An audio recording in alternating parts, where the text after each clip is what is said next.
Magluluto tayo ng low-carb sans rival. Una, durugin lang ang pili nuts. Available po ito sa Cheddar's Green Dahan.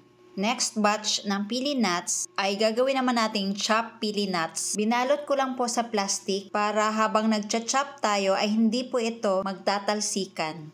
Then, set aside. Susunod na gagawin ay meringue. From 4 eggs po itong egg white. Whip lang po natin ito at medium speed po ang gamit ko. Add 1/2 teaspoon cream of tartar. Then, continue whisking until soft peak.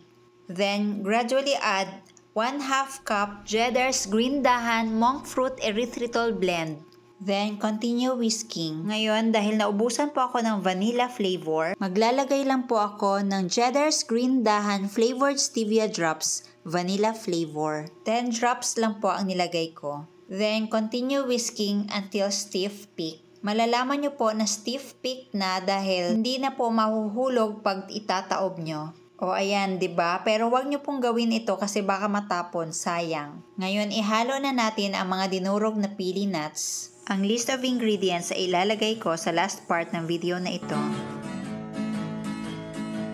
Ngayon, isalin na natin sa piping bag para mas madali po siyang ilagay mamaya sa ating drying pan or molder. Mag-form lang po tayo ng pabilog at depende po sa inyo kung gaano kapal at kung anong shape na gusto nyo pong buuin. Pagkatapos, dry lang po natin ito sa oven for about 50 minutes to 1 hour at 125 degrees Celsius or depende po sa inyong oven. At ito na po ang ating meringue or meringue. Ganito yung gusto ko, crunchy, crispy. Ngayon, gagawa naman tayo ng ating frosting. Ang ginamit ko po dito ay 12 ounce unsalted butter. Ngayon, whip na po natin hanggang sa maging very pale yellow yung color and fluffy.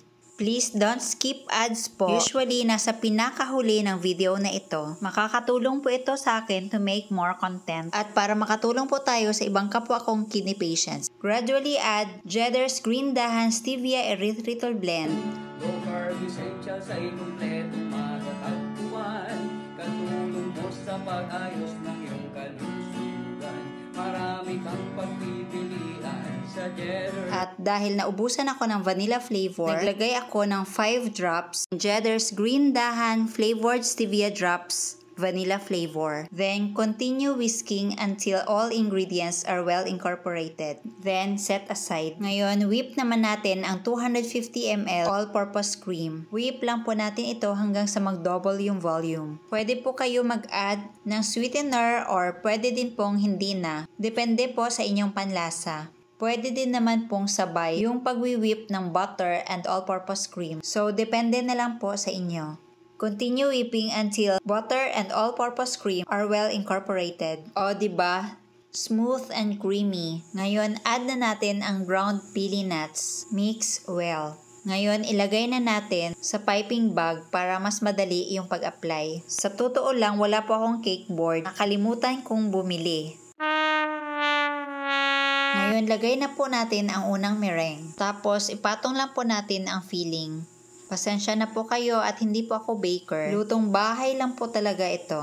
Ngayon, ilagay na natin ang second meringue. Then, repeat the procedure. Bagay po ito sa mga okasyon para hindi na po tayo mag-cheat. Ngayon, ilagay na ang mga pili nuts. Then, chill for about 3 hours. After few hours, ito na po ang ating low-carb sans rival. Mag-decorate na po tayo. By the way, ito po ay galing sa tirang egg white at scrape ko lang yung meringue para maging pabilog. At pwede nang pang-toppings or pang-decorate. Naglagay lang ako ng mga pili nuts, yung mukha lang siyang natapon. And more toppings. Galing pa rin sa natirang egg white. Ngayon, mag-slice na po tayo. Kailangan po mainit ang ating kutsilyo pag nag-slice para hindi po tayo mahihirapan. Ngayon, mag-plating na po tayo. Baking essentials, condiments, nuts and seeds, healthy oils, coconut products, superfoods, herbs and spices, low-carb breads, kakanin, at may sugar-free ulam pa. Happy ang pamimili sa Cheddar's Green Dahan. Tindahan, low carb essential sa ikumpleto. Tikman natin. Tulong mo sa pag-ayos ng iyong kalusugan. Marami kang pagpipilian sa Cheddar's Green Dahan. Ang sarap.